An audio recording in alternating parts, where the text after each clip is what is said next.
நம்ம சுத்தி இருக்கிற எல்லா பேரும் மனுஷங்கன்னு நாம நினைச்சிட்டு இருப்போம். பட் அதுல சில பேரு மனிதர்கள் மாதிரி இருப்பாங்க. ஆனா அவங்களோட உண்மையான இனம் வேற, அவங்களோட உண்மையான தோற்றம் வேற. அதையும் தெளிவா பார்க்கக்கூடிய ஒருத்தன் தான் நம்ம படத்தோட ஹீரோ. இதே மாதிரி சக்தி கொண்ட தன்னோட அப்பா அம்மா ஒரு ஆக்சிடென்ட்ல இறந்த பின்னாடி தன்னை எடுத்து வளர்த்த தன்னோட அத்தைக்கு இருக்கும். அவங்க சாகர தருவாயில உனக்கு இந்த மாதிரி சக்தி இருக்கு, இந்த புத்தகத்துல இந்த மாதிரி வேற இனத்தை சேர்ந்தவங்களோட டீடைல்ஸ் இருக்கு, இத படிச்சு தெரிஞ்சு பொழைச்சுக்கோ அப்படின்னு எல்லாத்தையும் கொடுத்துட்டு அந்த மகராசி இறந்து போயிடுறா. அப்புறம் ஒரு கொலைகேஸ்ல ஒரு ஆளை சந்தேகப்பட்டு நம்ம ஹீரோ பிடிக்க போவார். அதுக்கப்புறம் பார்த்தா அவன் மேல எந்த தப்பும் இல்ல. அவன் பாக்குறதுக்கு ஓனாய் மனிதனா இருக்கிறான். இருந்தாலும் அவன் நல்லவன். அவனே இந்த மாதிரி கேஸை க்ளோஸ் பண்றதுக்கு நம்ம ஹீரோக்கு ஒரு நல்ல நண்பர் ஆயிடுறாரு. நம்ம ஹீரோ ஒரு டிடெக்டிவ் வேலை போலீஸ் டிபார்ட்மெண்ட்ல டிடெக்டிவா இருக்கிறான். கூடவே ஒரு பார்ட்னரும் இருக்கிறார். அவருக்கு இந்த சங்கதி எல்லாம் தெரியாது. ஏதோ ஒரு கேஸ் விழுகுதா, கேஸ்ல குற்றவாளி யாருன்னு கண்டுபிடிச்சு புடிச்சு ஜெயில போடணும். இதுதான் அவருக்கு தெரிஞ்ச விஷயம். அதே சமயம் நம்ம ஹீரோ வேலை பார்க்குற இடத்துலயே உயரதிகாரி ஒருத்தவர் இருப்பார். அவரு சில அடியாட்களை விட்டு நம்ம ஹீரோவோட அத்தைய அந்த ஆண்டிய போட்டு தள்ளி இருப்பாப்ல. ஆனா ஏன் இப்படி பண்றாரு, அவரோட பின்னணி என்னங்கிறதெல்லாம் நமக்கு தெரியாது. இந்த உயரதிகாரிக்கு கீழே தான் ரகசியமா ஒரு அறைக்கி வேலை பார்க்கறார். அந்த அறைக்கியை வச்சு இந்த ஆளு என்ன பிளான் பண்றாரு அப்படிங்கிறது இப்ப வரைக்கும் தெரியல. இந்த மாதிரி ஒரு சூழல தான் ஒரு ஜிம்பாடியை காட்டுறாங்க. ஆளு சும்மா பல்கா ஹல்க் மாதிரி இருக்கிறாப்ல. டிவியை பார்த்துட்டு எக்ஸசைஸ் ஏதோ பண்ணிட்டு இருக்காரு. தம்பிள் ராட் இருக்கும்ல, நம்ம எல்லாம் அப்படி தூக்கி தூக்கி எக்ஸசைஸ் பண்ணிடுவோம் இல்லையா, அதுவே கொஞ்சம் ஸ்ப்ரிங் கான்செப்ட்ல இருக்கும். அமிக்கி அமிக்கி அதை பிடிச்சிக்கிட்டு இருந்தா இன்னும் கைக்கு ஸ்ட்ராங் கிடைக்கும் போல. அதை ஓவரா குலுக்க அது இவன் வீட்டோட ஜன்னலை உடைச்சுக்கிட்டு வெளியில போய் விழும். ஐயோ தம்பிள்ஸ் போய் விழுந்துருச்சேன்னு அதை எடுக்க போற சமயம் பார்த்தா இவனோட வீடே பூம் வெடிச்சு சேதறங்க. லைட்டா சேதாரம் இருக்கும். சரி லைட்டா தான் ஏதோ வெடிச்சிருக்கேன்னு நினைப்பான். அடுத்து பார்த்தா ஒட்டுமொத்த வீடும் பூம்னு வெடிச்சு சேதறம். அப்புறம் என்ன, கேஸ் நம்ம ஹீரோ கிட்ட வருது. ஹீரோட ஃப்ரெண்டு அவங்க இன்வெஸ்டிகேட் பண்ண வருவானுங்க. அது எப்படியா உன் வீடு வெடிச்சு சேதறும் போது நீ உள்ள இல்லாம வெளியில இருந்த, நம்புற மாதிரி இல்லையேன்னு விசாரிச்சா அப்புறம் நடந்த கதை எல்லாத்தையும் சொல்ல ஆள் தான் கொஞ்சம் ஹல்க் மாதிரி வளர்ந்திருந்தாலும் மனசு இன்னும் குழந்தை மாதிரின்னு அவங்களும் புரிஞ்சுக்கிறாங்க. ஆனா அதே சமயம் அவனோட மூஞ்சி ஒரு ஓனாய் மனிதனோட மூஞ்சிக்கு மாறுறத நம்ம ஹீரோ நோட் பண்ற. எல்லா வினோதமான மனிதர்களும் கெட்டவங்க இல்லைன்னு சொல்லிட முடியாது இல்லையா. இவன் கொஞ்சம் நல்லவனாவும் கூட இருக்கலாம். அதனால அந்த வாய்ப்பை கொடுத்து இன்னும் கொஞ்சம் கேஸ விசாரிப்போம்னு நினைக்கிறேன். அப்பதான் அவங்கிட்ட பேசும்போது உனக்கு தெரிஞ்சவங்க யாரா இருக்காங்களா, கொஞ்சம் வர சொல்லு பேசணும் கூப்பிட்டா எங்க அண்ணன் இருந்தா ரொம்ப நல்ல பையன், ஆனா அவனும் இதே மாதிரி வீடுல இருக்கும்போது வீடு வெடிச்சு செத்து போனான் தெரியுமா அப்படின்னு வருத்தப்பட்டு சொல்ல, உங்க அண்ணனும் இதே மாதிரி செத்தானா, அப்போ உன்னையா யாரோ டார்கெட் பண்றாங்கன்னு அர்த்தம், யா வாயா அப்படின்னு போலீஸ் ஸ்டேஷனுக்கு கூட்டு போய் விசாரிக்கிறாங்க. இவனோட எமர்ஜென்சி கான்டாக்ட்ல இன்னொருத்தாளோட நம்பர் இருக்கும். ஹாஸ்பிட்டலுக்கோ போலீஸ் ஸ்டேஷனுக்கோ ஒரு ஆள் போகும்போது எமர்ஜென்சி கான்டாக்ட்ல யார் இருக்காங்களோ அவங்களுக்கு இன்ஃபார்ம் பண்ணி அவங்கள வர சொல்வது வழக்கம். அப்படி போலீஸ்காரங்களை இன்ஃபார்ம் பண்ணி யாரையோ வர சொல்றாங்க. அதே சமயம் அந்த பக்கம் படு வேகமா யாரோ ஒருத்தவங்க வண்டி ஓட்டிட்டு வராங்க. பைக். ஜிம்பாடியோட வீடு வெடிச்சு செதறிச்சுல, அந்த வீட்டு வாசல்ல வண்டி வந்து நிக்குது. வீடே நொறுங்கி போய் கிடக்கிறத பார்த்து ஹெல்மெட் போட்டுருக்கிற அந்த ஆளு வருத்தப்படுறாங்க. கேஸ் பைப்பை உடைச்சு விட்டு தான் யாரோ கொளுத்தி விட்டுருக்கணும் போல. அது உட்பட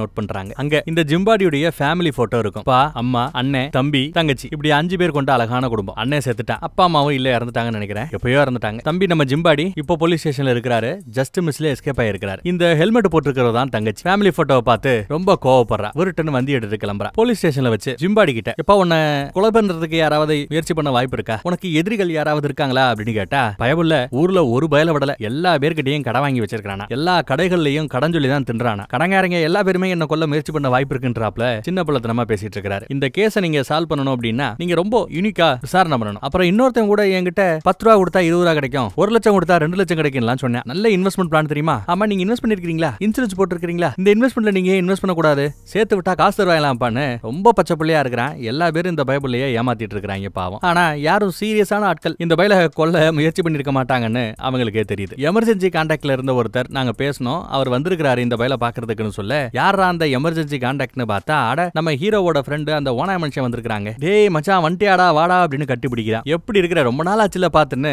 அப்படி கட்டி அலாக்கா தூக்குறாங்க. அப்புறம் தான் ஃப்ரெண்டு கிட்ட, ஃப்ரெண்டு டிடெக்டிவ் இருக்கார்ல அவர்கிட்ட ஹீரோ, இவன் தான் அன்னைக்கு 1-2 கேஸை க்ளோஸ் பண்றதுக்கு எனக்கு ஹெல்ப்ஃபுல்லா இருந்தா அப்படிங்கிறாப்ல ஹீரோ. தெரிஞ்சவனா இருக்கிறான். இந்த கேஸை நான் விசாரிக்கட்டுமான ஃப்ரெண்டு கேட்க, இல்ல நானே விசாரிச்சுக்கிறேங்கிறாப்ல ஹீரோ. சரி இவனை நீங்க கூட்டு போலாம், ஆனா ஊரை விட்டு வெளில போக கூடாது, கொஞ்சம் சேஃபா பாத்துக்கன்னு சொல்லி தான் அமுச்சு விடுறாப்ல நம்ம ஹீரோ. பசங்க போன பின்னாடி வெடிச்சு செதறிச்சுல அந்த வீட்டை கொஞ்சம் புலன் விசாரணை எல்லாம் பண்ணிருப்பாங்க போல. அதை பத்தி இங்க போலீஸ் ஸ்டேஷன்ல விசாரிச்சிட்டு இருக்கக்கூடிய ஒரு ஆள் கிட்ட என்ன ஏதுன்னு விசாரிக்கிறாங்க. அண்ணனோட சாவலையும் சரி, இப்போ இந்த தம்பியை கொலை பண்ண முயற்சி பண்ணதுலயும் சரி, அந்த 2 விபத்தை பத்தியும் கொஞ்சம் விசாரணை பண்ணிட்டு சொல்லியான்னு கேட்டா, செக் பண்ணவரோ 2மே ஒரு விபத்து தான், யாரும் திட்டமிட்டு செஞ்சாப்ல தெரியலங்கிறாரு விசாரணை பண்ண அதிகாரி. கேஸ் ஸ்டவ்ல லைட்டா தீ பரவ ஆரம்பிச்சு அது அப்படியே பரவி வெளியில வந்து கேஸ் பைப்பையே வெடிக்க செஞ்சிருக்கு, அதுதான் காரணங்கிறாரு. அப்புறம் அண்ணன் தம்பி 2 பேருமே ரொம்ப கேர்லெஸ்ஸான பசங்க போல, ஃபேனை போட்டுட்டு அப்படியே போறது, லைட்டை போட்டு அப்படியே போறது, கேஸ் ஆன் பண்ணி விட்டுட்டு அப்படியே போறது, இப்படி போறவங்க. அண்ணன் வீட்டுல கேஸ் ஸ்மெல் நல்லாவே அடிச்சது ஸ்டவ்ல இருந்து. அவன் கேஸ் ஸ்டவ்ல செத்துருக்கணும், அவன் ஓன் பண்ணி விட்டு போயிருந்திருக்கணும். தம்பி வீட்டுல ஏகப்பட்ட எலக்ட்ரானிக் ஐட்டத்தை பயன்படுத்தினா எதையுமே ஆஃப் பண்றது கிடையாது, ஏதாவது ஸ்பார்க் அடிச்சிருக்கணும், தீ பிடிச்சிருக்கணும்னு எடுத்து சொல்றாரு. கண்டிப்பா இது விபத்து தான், யாரும் கொலை பண்ண முயற்சி பண்ணல அப்படின்னு தன்னோட முதற்கட்ட விசாரணை அதிகாரி சொல்றாரு. சரி, அண்ணன் தம்பி ரெண்டு பேரும் எப்படி ஒரே விதமான விபத்துல சாக பாப்பாங்க? கண்டிப்பா இது கொலை முயற்சியா இருக்காதான்னு ஹீரோ கேட்டா, அந்த கோணத்திலே நாங்க செக் பண்ணி பார்த்துட்டோம், ஆனா இது விபத்து தான், லட்சத்துல ஒரு கேஸ் தான் இந்த மாதிரி ஒரே மாதிரி சைடுல அண்ணனும் தம்பியும் சாக பார்த்தது அப்படிங்கிறாப்ல. சரி, இப்போ ஒரு பேச்சுக்கு அண்ணன் தம்பி ரெண்டு பேரையும் கொலை பண்ண முயற்சி பண்றாங்கன்னா ஏதாவது ஒரு ஆதாயத்துக்காக கூட கொலை பண்ண முயற்சி பண்ணலாம் இல்லையா? அண்ணன் தம்பி ரெண்டு பேரும் செத்து போனா யாருக்கு பெனிஃபிட் கிடைக்கும்? இல்ல அண்ணன் தம்பி ஏதாவது இன்சூரன்ஸ் எடுத்து வச்சாங்கன்னா அந்த இன்சூரன்ஸ் கிளைம் யாருக்கு கிடைக்கும்? அதை கொஞ்சம் செக் பண்ணுங்களேன்னு சொல்ல, இது வரைக்கும் அதை செக் பண்ணல, இனி நான் செக் பண்ணி சொல்றேன் அப்படிங்கிறாரு விசாரணை அதிகாரியும். சரி, அந்த ஜிம்பாடியுடைய குடும்பத்துல வேற யாரும் மிச்சம் இருக்கிறான்னு விசாரிக்கணுமேன்னு ஃப்ரெண்டு சொல்ல, நான் போய் விசாரிக்கிறேங்கிறாரு ஹீரோ. சரி, நீ போய் ஜிம்பாடி கிட்ட விசாரி, நான் இந்த இன்சூரன்ஸ் கம்பெனி கிட்ட எல்லாத்தையும் பேசி பார்த்து ஏதாவது இன்சூரன்ஸ் இருக்கா இல்லையான்னு நான் செக் பண்றேன்னு சொல்லிட்டு ஃப்ரெண்டு கிளம்புறாரு. அப்ப அந்த விசாரணை அதிகாரியோ, உங்களுக்கு என்ன அப்டேட் கிடைச்சாலும் நீங்க மறக்காம என்கிட்ட சொல்லுங்க, ஏன்னா இந்த கேஸுக்கு நான் ரொம்ப டைம் ஸ்பெண்ட் பண்ணிருக்கேன், யாரு குற்றவாளின்னு தெரிஞ்சுக்கிறதுல எனக்கும் கொஞ்சம் ஆர்வம் இருக்குங்கிறாரு அதிகாரியும். சரி, இண்டாச்சு. அந்த பக்கம் ஜிம்பாடியுடைய வீடு தான் எரிஞ்சு போச்சு. இப்ப அவன் எங்க தங்குறது? வேற வழி இல்ல, எமர்ஜென்சி கான்டாக்ட்ல இருந்த ஃப்ரெண்டு வீட்டுல தான் தங்கி ஆகணும். அங்கேயும் வரான். ஆனா இவங்க ரெண்டு பேரும் அப்படி ஒன்னும் ரொம்ப க்ளோஸ் எல்லாம் சொல்ல முடியாது. வேண்டா வெறுப்பா தான் நம்மால பேசுறாரு, பழகுறாரு. தன்னோட ட்ரெஸ் எல்லாம் போட்டுக்க சொல்லி கொடுக்குறாரு. அப்பா ஜட்டி பனியன் இல்லையாப்பா அப்படின்னு கேட்கிறேன். அவன் இவ்வளவு ஹெல்ப் பண்றது பெரிய விஷயம், டே வீட்டுல எதையுமே தொடாதரா, தயவு செய்து எதையும் உடைச்சிடாதரான்னு ரொம்ப பதறாரு ஃப்ரெண்டு. சரி, நைட்டுக்கு என்ன சாப்பிடலாம்? சிக்கன், மட்டன், ஃபிஷ், பிரியாணி அப்படி இப்படின்னு அடிக்கிறாங்க. ஏய், ஏதோ உதவி பண்ணலான்னு பார்த்தா என்னடா இவ்வளவு பண்ற அப்படின்னு காண்டாகிறாப்ல ஃப்ரெண்டு. மச்சான் ரொம்ப காண்டாகிறார். இரு ஏன் இவ்வளவு கோவப்படுற? நீ கோவப்படுறத பார்த்தா என்ன சொல்ல போறேன்னு எனக்கு தெரியும். நாம பழைய நண்பர்கள் தான், இப்ப நண்பர்கள் இல்ல. ஏதோ கொஞ்சம் பழகணும் வச்சோம், ஆனா இது எனக்கான இடம், எனக்கான வீடு. ஏதோ இன்னைக்கு ஒரு நாள் நைட்டு படுத்துட்டு வெளியில போ, இதைத்தானே சொல்ல போற அப்படின்னு கேட்டா ரொம்ப ஃபீல் பண்ணி கேப்பாப்ல. இதுல நம்ம ஃப்ரெண்டு ரொம்பவே ஃபீல் பண்ணி, டே என்னடா இப்படி என்ன ஃபீல் பண்ண வைக்கிற, சரி இருந்து தொழடான்னு சொன்னதும், ஏய் மச்சான் சூப்பர்னு மறுபடியும் அவரை கட்டி பிடிக்கிறான். அதே சமயம் அந்த பக்கம் நம்ம ஹீரோ ஜிம்பாடி கிட்ட போய் விசாரிக்கணும் இல்லையா, குடும்பத்துல வேற யாராவது மிச்சம் மீதி இருக்காங்களான்னு. அதை விசாரிக்கிறதுக்காக வீட்டுக்கு முன்னாடி போய் வண்டி நிப்பாட்டுவாப்ல. அதே சமயம் ஹெல்மெட் போட்டு வந்த அந்த பொண்ணு கண்ணாடியை உடைச்சுக்கிட்டு இவன் தான் ஒரு கால் தான் அண்ணனை கொலை பண்ணிருப்பானு நினைச்சிட்டு இவனை அட்டாக் பண்ண ஆரம்பிக்கிறான். இவன் துப்பாக்கி எடுக்க பாக்குறதுக்குள்ள அப்படியே அடிச்சு துப்பாக்கியை தள்ளி விட்டுட்டு ஒரு மரப்பா பாரு, அப்ப அவளோட முகம் ஓனாய் முகத்துக்கு மாறும். அதை நம்ம ஹீரோ பாக்குறான். அவன் மூஞ்சில வித்தியாசம் தெரிஞ்சதும் நம்மள அடையாளம் கண்டுபிட்டான். இவன் அந்த கிரிமினத்தை சேர்ந்த இந்த மாதிரியான வினோதமான உயிர்களை கூட கண்டுபிடிக்கக்கூடிய சக்தி அவனுக்கு இருக்கு. அவன் கிரிம்ங்கிறத அவங்களும் கண்டுபிடிச்சிட்டாங்க. உன்னை கொல்ல போற பாரு அப்படின்னு அப்படியே பாதிரி அடிச்சுக்கிட்டு வர, அதுக்குள்ள நல்ல வேலை நம்ம பசங்க சாப்பிடலாமனு இந்த பக்கம் வந்து இவங்கள பாத்துறாங்க. தங்கச்சிய ஜிம்பாடி போய் கட்டி பிடிச்சுக்கிறான். ஹீரோ சுட போனா ஃப்ரெண்டுகார போய் ஐயோ சுற்றாத, அவ என் காதலி அப்படின்னு சொல்ல, அதுக்கப்புறம் தான் அவ அட்டாக் பண்ண வந்தது ஒரு கால் நம்ம ஹீரோ தான் கொலகாரனா இருக்குமோன்னு சந்தேகப்பட்டு அட்டாக் பண்ண வந்திருக்கான். நம்ம ஃப்ரெண்டு ஓனாய் மனிதனுக்கு லவ்வருவ அந்த ஜிம்பாடிக்கு தங்கச்சி வேணும் தெரிஞ்சதும் கோவத்தை குறைச்சிக்கமா, ரொம்ப ஓவரா கோவப்படுற, இவ்வளவு கோவம் ஆகாதுன்னு ஹீரோவும் சொல்லிடுறாரு. அதுக்கப்புறம் எல்லாம் ஒண்ணா உட்காந்து பேசுறாங்க. அவன் ஒரு கிரிமினத்தை சேர்ந்தவன், நம்மள மாதிரி ஆட்களுக்கு விரோதியவன். அப்படி இருந்தும் அவன் கூட எப்படி உன்னால சகஜமா பேச முடிஞ்சது, பழக முடிஞ்சதுன்னு தான் லவ்வரை போட்டு குடையா குடைஞ்சுக்கிட்டு இருக்கிறா. அவ அதெல்லாம் நிறைய மேட்டர்ப்பா, சொல்ல முடியாது, ஏதோ இப்ப லைட்டா பேசுறான் பழகுறோம் அவ்வளவுதான். தயவு செய்து நெக்ஸ்ட் டைம் அவனை பார்க்கும்போது கொலை பண்ணக்கூடிய முயற்சியில தயவு செய்து இறங்காதுன்னு அந்த பொண்ணு கிட்ட ரெண்டு பேரும் அட்வைஸ் பண்றாங்க. இந்த பொண்ணை நான் ஏன் அரெஸ்ட் பண்ண கூடாதுன்னு ஹீரோ கேட்க, ஃப்ரெண்டுகாரன் எனக்காக அப்படின்னு கேட்டு கொஞ்சம் கன்வின்ஸ் பண்றான். ஆனா ஹீரோ இதெல்லாம் நம்புறாப்ல இல்ல. பாரு அண்ணன் தம்பி நீங்க ரெண்டு பேரும் இறந்து போயிட்டீங்கன்னா உங்க பேர்ல இருக்கக்கூடிய இன்சூரன்ஸ் பணம் அடுத்து தங்கச்சி இவளுக்கு தான் வந்து சேரும். அந்த பணத்துக்காக இவையே உங்களை கொலை செய்ய முயற்சி பண்ணிருக்க கூடாது அப்படின்னு கேட்டா, இதை கேட்டு ஜிம்பாடியே சிரிக்கிறான். இவளா என்ன கொல்ல போறாரா, அதெல்லாம் வாய்ப்பே கிடையாது அப்படின்னு ரொம்ப ஸ்ட்ராங்கா நம்புறாங்க. அப்பயும் நம்ம போலீஸ்காரன் நம்ப மாட்டான் ஹீரோ. சரி, கொலை நடந்த அந்த ரெண்டு டைம்லயுமே நான் இங்க இல்ல, வெளியில இருந்தேன், என் கூட இருந்தவங்க டீடைல் கூட கொடுக்குறேன், வேணா நீ விசாரிச்சு பாத்துக்கன்னு எடுத்து சொல்றேன். அப்புறம் நம்ம ஹீரோ வண்டி எடுத்துட்டு போய் தான் அத்தையுடைய பழைய ட்ரக் வண்டி இருக்கும்ல, அதுலதான் அவ இந்த மாதிரி வினோதமான உயிர்களை பத்தியில நிறைய டீடைல்ல ஒரு லைப்ரரி மாதிரி மெயின்டைன் பண்ணிட்டு இருக்கா. நிறைய ஆயுதங்களும் உள்ள இருக்கும் விதவிதமா இந்த மாதிரி உயிர்களை கொல்றதுக்காக. அங்க போய் இந்த ஓனாய் மனிதர்களை பத்தி எல்லாம் படிச்சு பாக்குறான். பொதுவா ஓனாய் மனிதர்களை பத்தி படிக்கும்போது அடிக்கடி ஒரு கேரக்டர் வருது, பன்னி முக்கிங்களுக்கும் ஓனாய் மனிதர்களுக்கும் செட்டே ஆகாதான். எப்ப பார்த்தாலும் முறைச்சுக்கிட்டே தெரிவாங்க. பல நூற்றாண்டுகளா அவங்களுக்குள்ள விரோதம் இருக்குதா. ஒரு வழியா இந்த பக்கத்துல அண்ணனை கொஞ்சம் சரக்கடிச்சு அழகா படுக்க வச்சுட்டு இன்னைக்கு முழு பௌர்ணமி, நம்மள மாதிரி ஓனாய் மனிதர்களுக்கு ஒரு நல்ல நாள், வேட்டையாடுவோம், வெளியில போவோம், வரையா அப்படின்னு ஒரு மாதிரியா கூப்பிடுறான். இவன் முடியாதுன்னு ரொம்ப ஸ்ட்ராங்கா இருக்கிறான். ஆனால் அவ கொஞ்சம் ஓவரா குழஞ்சு ஒரு மாதிரியா ரியாக்ஷன் கொடுக்க, சரி ஒளிஞ்சு போன்னு இவனும் சரக்கடிக்கிறான். அவ இழுக்கிற இழுவுக்கெல்லாம் வரான். ஓவரா முத்தம் கொடுத்துட்டு காட்டு பக்கம் போலாம் ஜாலியா இருக்கலாம்னு கிளம்பிடுறானுங்க. எவ்வளவு வேகமா ஓடுறாங்க, எவ்வளவு ஆட்டம் போடுறாங்கன்னு பாருங்க. ஒரு கட்டத்துல ஓவரா கொஞ்சி கொலாவிக்கிட்டு இருக்காங்க. அதுவும் அவங்க ஒரிஜினல் ரூபத்துக்கு மாறி ஓனாய் மனிதர்களா மாறி கொஞ்சி கொலாவிட்டு இருக்காங்க. அதே சமயம் அந்த பொண்ணை பத்தி போலீஸ்காரங்க கிட்ட விசாரிக்க சொல்லிருப்பாங்க போல நம்ம ஹீரோ. போலீஸ்காரங்களை விசாரிச்சுட்டு அந்த பொண்ணோட டீடைல்ஸ் எல்லாம் விசாரிச்சிட்டம்பா, ஒன்னும் பெருசா தப்பா இருக்கிறாப்ல தெரியல, வேகமா வண்டி ஓட்டிருக்கான்னு ஒன்னு ரெண்டு டிக்கெட் அவ பேர்ல இருக்கு, கேஸ் இருக்கு, பெட்டி கேஸ் தான், மித்தபடி ஒண்ணும் இல்ல. அவ வீட்டு அட்ரஸ் கூட தெரியும் சொல்லிட்டு அட்ரஸ் எல்லாம் கொடுக்குறாரு. ஹீரோ அந்த அட்ரஸுக்கு போய் பாக்குறாரு. வீடு ஃபுல்லா தேடி பாக்குறாப்ல, யாரும் கிடைக்கல. ஆனா ஒரு ஃபேமிலி போட்டோ மட்டும் ஒன்னு இருக்கும், ஞாபகம் இருக்கா? ஜிம்பாடி வீட்ல ஒரு போட்டோ அந்த பொண்ணு கண்டெடுத்தால அந்த போட்டோ இங்க இருக்குது, எடுத்து வந்து வச்சிருக்கா போல தெரியுது. திடீர்னு பார்த்தா வீட்டுக்குள்ள இருந்து ஏதோ ஒரு உருவம் இவனை தள்ளி விட்டுட்டு அப்படியே தெரிச்சு ஓடுதுங்க. யாரோ ஒருத்தன் உள்ள வந்திருக்கான், வீட்டுல என்ன நடந்திருக்குன்னு பாத்துருக்கான். ஒரு கால் அண்ணன் தம்பியை கொல்ல பார்த்த அதே ஆள் தான் இங்க வந்திருக்குதுன்னா தங்கச்சியும் கொல்றதுக்காக கூட வந்திருக்கலாம். ஓடுனவனோட முகத்தை தலைகீழா நம்ம ஹீரோ ஏதோ அறகுறையா பார்த்து வச்சிட்டார். அது ஒரு பக்கம்னா காலையில விடியுதுங்க. விடிஞ்சதும் ஃப்ரெண்டு அந்த ஓனாய மனுஷன் முழிச்சு பாப்பான். பார்த்தா அவன் கை ஃபுல்லா ரத்தமா இருக்கும், வாயில ரத்தமா இருக்கும், இவளோட வாயிலையும் ரத்தம் இருக்கும். ஐயோ யாரையோ கடிச்சு தின்னுட்டோமோ, மனுஷங்களை கொன்னுட்டோமோன்னு பதறி போய் பார்த்தா பக்கத்துல ஒரு விலங்கு இருக்கும். முயலா மானான்னு தெரியல, விலங்கத்தான் வேட்டையாடி சாப்பிட்டு இருக்காங்க. நல்ல வேலை மனுஷங்களை கொல்லலன்னு அவனுக்கு ரொம்ப சந்தோஷமா இருக்கு. அப்புறம் காலிங் பெல் அடிக்கிற சத்தம் கேக்குது. எங்க நம்ம ஃப்ரெண்டு ஓனாய மனிதன் இருக்கான் இல்லையா, அவன் வீட்டுல. இதோ வந்துட்டேன் அப்படின்னு ஜிம்பாடி ரொம்ப ஜாலியா சந்தோஷமா போய் கதவை திறப்பா. கதவை திறந்ததும் யாரோ ஒருத்தவங்க இவன் நெஞ்சிலேயே துப்பாக்கியால டப்பு டப்புன்னு சுட்டு ஜிம்பாடிய கொன்னுறாங்க. கொன்னது யாருன்னா பன்னிமுகம் தான் கொல்றாங்க. நெஞ்சில சுட்டே சாகாதவன மண்டையிலேயே சுட்டு தலையிலேயே சுட்டு சாகடிச்சிட்டு அந்த பன்னிமுகம் போயிடுறான். அந்த பக்கம் காட்டுக்குள்ள போனவங்க வராங்க. என்ன போலீஸ் வண்டியா இருக்குன்னு சொல்லிட்டு தங்கச்சி பதறி போய் இந்த பக்கத்துல வருவா. போலீஸ்காரங்க விட மாட்டாங்க. தங்கச்சி என்ன விடுங்கன்னு சொல்லிட்டு உள்ள ஓடி வந்து பார்த்தா அண்ணன் செத்து போய் கிடக்கிறத பார்த்துட்டு கதறி கதறி அழுகிறா, கோவப்படுறா. யாரோ சுட்டு கொலை பண்ணிருக்காங்க, 4 தடவை சுட்டு இருக்காங்களா. ஹீரோ அப்டேட் கொடுக்குறாரு. எங்க இருந்தீங்கன்னு கேட்டா அந்த பக்கம் பார்க்குக்கு போய் சும்மா வாக்கிங் போனோன்னு ஃப்ரெண்டு சொல்லி சமாளிக்கிறான். அவ அழும்போது அவளோட ஒரிஜினல் ரூபம் ஹீரோக்கு மட்டும் தெரியும். பேய பார்த்தாப்புல பயப்படுறான். அப்போ நம்ம ஃப்ரெண்டு டிடெக்டிவ் அவரு அவளோட சட்டையில இருக்கிற அந்த கரையை பாறேன் அப்படின்னு ஹீரோ கிட்ட காட்ட ஹீரோவும் பாக்குறாரு. அவளோட பனியன்ல கரை ஒட்டி இருக்கு, ரத்த கரை. உடனே அவளை சந்தேகப்பட்டு போலீஸ் ஸ்டேஷன்ல கொண்டு வந்து உட்கார வச்சு விசாரிக்கிறாங்க. அப்பா அம்மா கேட்டா இறந்துட்டாங்க, அண்ணன் இறந்துட்டான், இப்போ இன்னொரு அண்ணன் அவனும் இறந்துட்டான், சொத்து பத்து இருந்தா எல்லாம் உனக்கு தானே வந்து சேருன்னு அந்த குணத்துல விசாரிக்கிறாங்க. ஆனால் அவ என் மேல தப்பு இல்ல, எங்க அண்ணங்களை கொலை பண்ணுங்களா நான் சும்மா விட மாட்டேங்கிறாப்லயே பேசிட்டு இருக்கா. உன்னோட பனியன்ல ரத்தக்கரை இருக்குது, அந்த ரத்தக்கரை ஒரு கால் உன் அண்ணனோட ரத்தக்கரையா இருந்தா உன் சோலி முடிஞ்சிருச்சுன்னு சொல்ல, அவ்வளவுதானே இந்தா நானே இப்பயே கழட்டி போடுறேன், செக் பண்ணி பாத்துக்கோ, அதுக்கப்புறம் என்ன நீ விட்டு தாகணும், வேற வழி இல்ல அப்படின்னு சொல்ற. அவங்கள அந்த ரத்தத்தை பிரேத பரிசோதனைங்கிற ரத்த பரிசோதனை செஞ்சு பார்ப்பாங்க. இந்த பக்கம் கொலை அந்த டைம்ல நீ அவளை என்ன பண்ணிட்டு இருந்தீங்க? ஒரு கால் அவ கொலை பண்ணிட்டு அந்த பக்கத்துல போய் உன்னை பார்க்கல பாத்துருக்கலாம், அவளை ஏன் இவ்வளவு நம்புற? அவதான் கொலை பண்ணிருக்கணும்னு ஹீரோ அடிச்சு சொன்னா கண்டிப்பா இல்ல, அவ கொலை பண்ண வாய்ப்பே இல்லைன்னு இவர் அடிச்சு சொல்றாரு.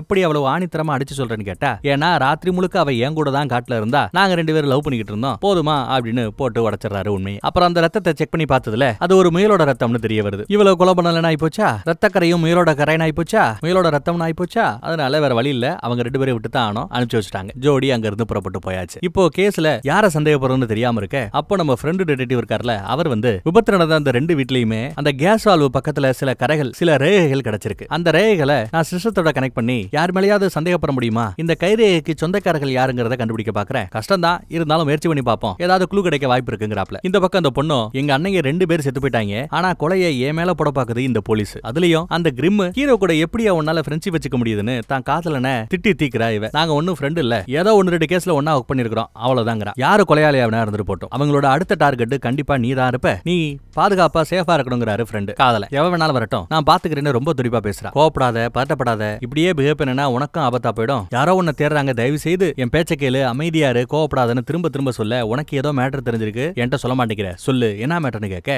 உன் வீட்டுக்கு ஒன்ன சந்தேகப்பட்டு இந்த போலீஸ்காரன் விசாரிக்க போயிருக்கான். அங்க போய் பார்த்தா யாரோ ஒருத்தவங்க வீட்டுக்குள்ள இருந்து வெளியில தெரிச்சு ஓடி இருக்காங்க. அதனாலதான் சொல்றேன் நீயும் டார்கெட், உன்னையும் யாரோ கொல்ல பாக்குறாங்க அப்படின்னு எடுத்து சொல்றான். ஆனா அந்த பொண்ணு என் வீட்டுக்குள்ளேயே நுழைஞ்சானா அவன் எனக்கே தெரியாம, அவனுக்கு இருக்குன்னு அதையும் தப்பா புரிஞ்சுக்கிறாங்க. படு வேகமா வண்டியை ஓடிட்டு அங்க இருந்து போறா. இவளை திருத்தவே முடியாதுங்கிறாப்ல இவனும் நொந்துக்கிறா. அதே சமயம் ஹீரோ வீட்டுக்கு வந்தா உள்ள ஹீரோயின் இருக்காங்க. வீட்டுல வளர்க்குற அந்த அனிமலுக்கு அடிபட்டு இருக்கும், நாய்க்கு அடிபட்டு இருக்கும், பேண்டேஜ் எல்லாம் போட்டு விட்டு குழந்தை மாதிரி நாய்க்குட்டியை பாத்துக்கிறாங்க. ஆனா இவங்க வீட்டுல யாரும் நாய்க்குட்டி வளர்க்கல, பக்கத்து வீட்டு நாய்க்குட்டிக்கு அடிபட்டுச்சா, ஏதோ இவளால முடிஞ்ச உதவியை பண்ணிக்கிட்டு இருக்காங்க நம்ம ஹீரோயின். பக்கத்து வீட்டுக்காரங்களும் ரொம்ப நன்றிமான சொல்லிட்டு கிளம்பிடுறாங்க. நாய்க்கு எப்படி அடிபட்டுச்சுன்னு கேட்டா, பக்கத்துல இருந்த ஏதோ ஒரு பூனை நாய் அந்த மாதிரி கடிச்சு வச்சிருச்சான். எப்பவுமே நாயினால பூனை தான் பயந்து ஓடும், பூனை தான் அடி வாங்கும், இது என்னடா உல்டாவா இருக்கேன்னு ஹீரோவே ஆச்சரியப்படுறாரு. சில சமயம் அப்படித்தான், யார நம்ம வீக்குன்னு நினைப்போமோ அவங்க ரொம்ப பலசாலியா கூட இருக்கலாம்னு சொல்லும் போது நம்ம ஹீரோக்கு அந்த ஓனாய் பொண்ணு இருக்கல்ல தங்கச்சிக்காரி, அவகிட்ட அடி வாங்கினது ஞாபகத்துக்கு வரும். நானும் அதை ஞாபகம் வச்சுக்கிறேங்கிறேன். அவ மேல இவனுக்கு சந்தேகம் இன்னும் கூட்டிட்டே போதா என்னன்னு தெரியல. இல்ல அவளை ரொம்ப பலவீனமா இடப்பட்டுட்டோம், அவளும் பலசாலி தானே, ஒரு பொண்ணு இவ்வளவு பலத்தோட இருக்கலாங்கிறத கூட ஆச்சரியமா பட்டு ஃபீல் பண்ணலாம் அவர். அதே சமயம் தான் வீட்டுக்கு போறவ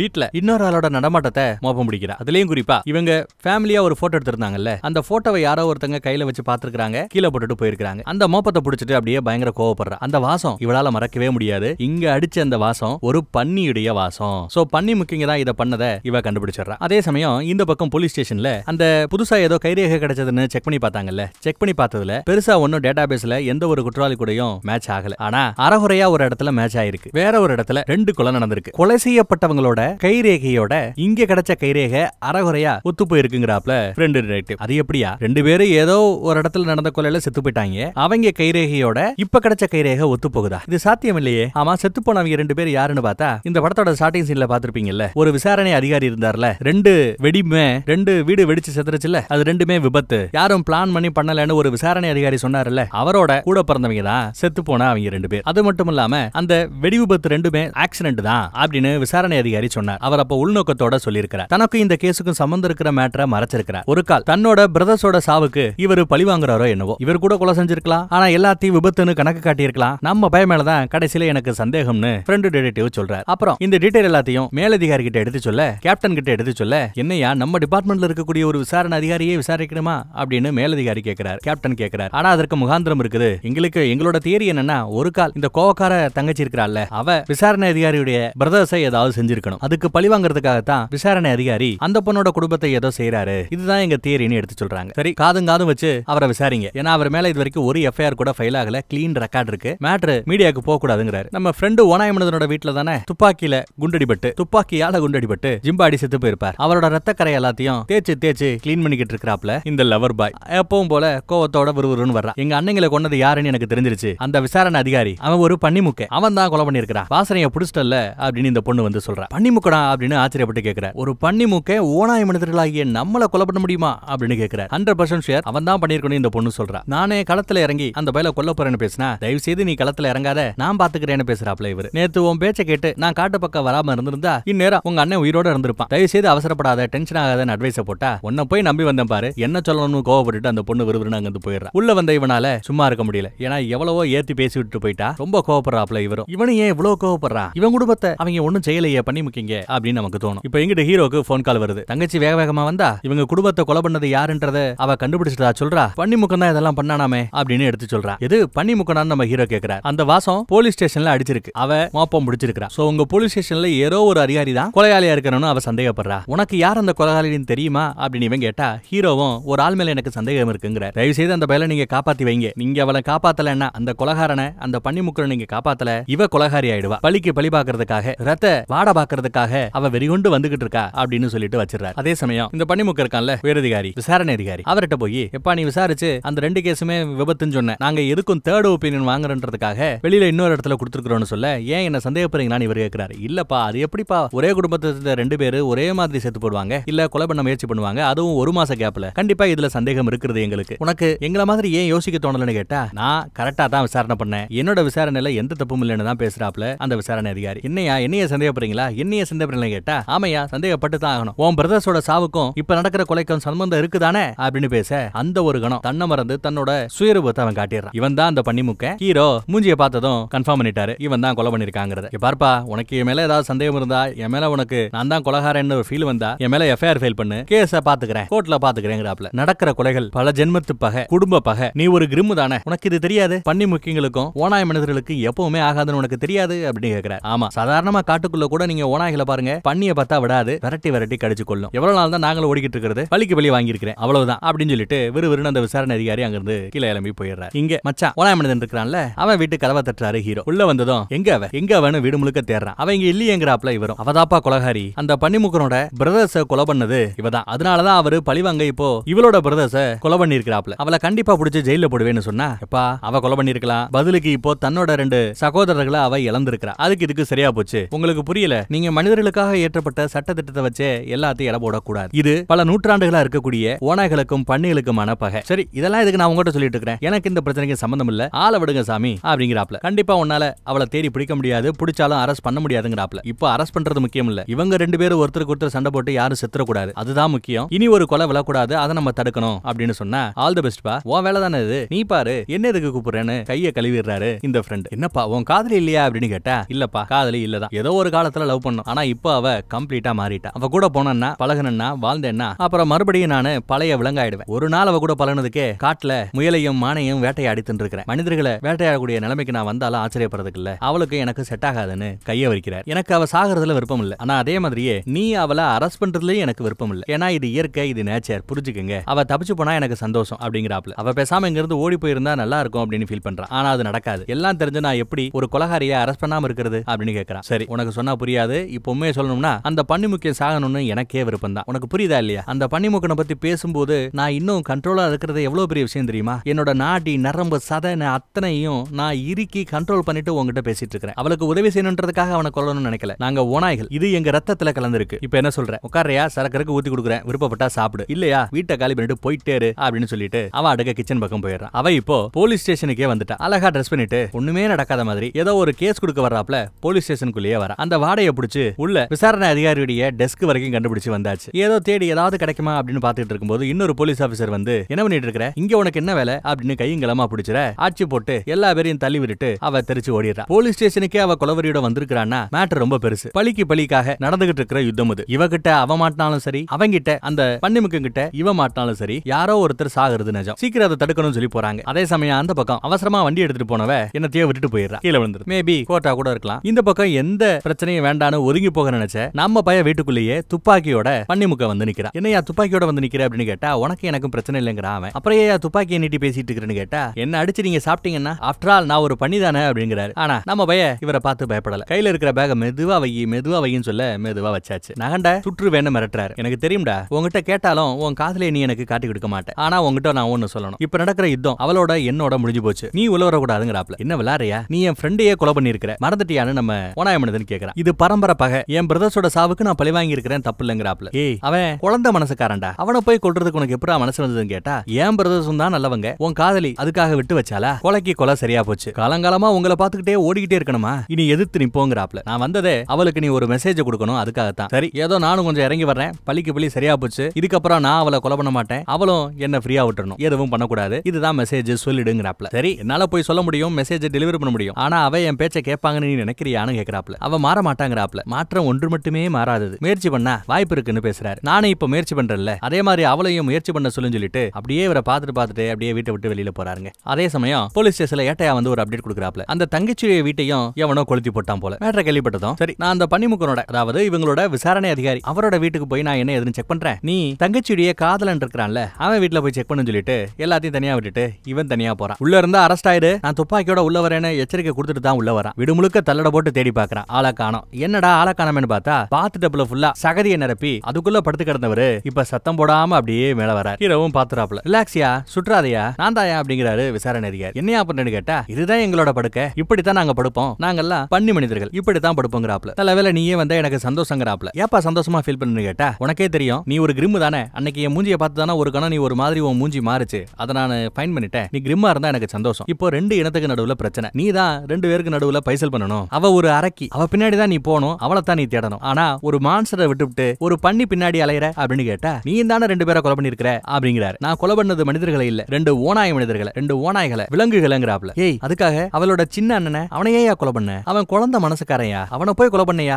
ஏயா பண்ண அப்படின்னு கேட்டா, அவங்க மட்டும் என்னோட பிரதர்ஸை கொலை பண்ணாங்க, அது நியாயமானு கேக்குறாரு. சரி, ஏன் அவங்க உன்னோட ஃபேமிலியை கொலை பண்ணாங்கன்னு கேட்டா, ஜஸ்ட் ஃபன்னா, ஜஸ்ட் வேட்டையாடி எங்க இனத்தை கொல்லுறோம் அப்படின்ற ஒரே எண்ணத்துக்காக அவங்க பண்ணாங்க, வெறும் பொழுதுபோக்குக்காக என் குடும்பத்தை அழிச்சாங்கன்னு இவரு வருத்தப்பட்டு பேசுறாரு. அப்புறம் ட்ரெஸ் சேஞ்ச் எல்லாம் பண்ணிட்டு வெளியில வா பேசுவோம் சொல்லி கூப்பிட்டு வராரு. வரலாற்றிலே இதுதான் முதல் முறை ஒரு பண்ணி ஓனாயை விரட்டுறது. பத்தாவதுக்கு நாம ரெண்டு பேரும் அரசாங்க அதிகாரிங்க, போலீஸ்காரங்க, நீ எனக்கு தான் உதவி பண்ணணும், அவளை தான் பிடிக்கணும்னு சொல்லி கன்வின்ஸ் பண்றாரு. ஆனா அதெல்லாம் சரிப்பட்டு வராது தம்பி, ரெண்டு பேரை கொலை பண்ணிருக்கிற, உன்னை நான் அரெஸ்ட் பண்றேன்னு ஹீரோ இறங்குறாரு. அதே சமயம் அவ உள்ள வந்துடுறா, காட்டுத்தனமா சண்டை போடுறா, அவரோட கையை பிடிச்சு கடிக்கிறா, வெறி கொண்டு அடிக்கிறா, பயங்கரமா தாக்குறா, விட்டா கழுத்தை கடிச்சிருப்பா, துப்பாக்கி மடையில அவரை விடு அப்படின்னு ஹீரோ சத்தம் போடுறாரு. முடியாதுன்னு சொல்லி கழுத்தை கடிச்சு அப்படியே கொதற ஆரம்பிக்கிறா. அந்த கணம் அந்த பொண்ணோட இடுப்புல தான், ஓநாய்களோட இடுப்பு பகுதியில தான் பலவீனம் இருக்கும். புத்தகத்துல அவன் படிச்சு பார்த்திருப்பான். ஓங்கி ஒரு அடி, அவ இன்னும் கோவப்படுறா. இனி நீ தான் என் கையால சாக போறேன்னு சொல்லிட்டு இந்த பக்கம் திரும்ப துப்பாக்கி சுட சத்தம் கேக்குது. அவளோட முதுகுல தோட்டா பாயுது. யாருன்னு பார்த்தா நம்ம விசாரணை அதிகாரி தான் சுட்டிருக்கிறார். மறுபடியும் சுட போகும்போது வேண்டான்னு தடுத்துறாரு. திரும்பி பார்த்தா இப்ப அந்த பொண்ணை காணோம். வெளியில வந்து பார்த்தா ரத்த சொட்டு அங்கங்க விழுந்திருக்கு. அடிபட்டு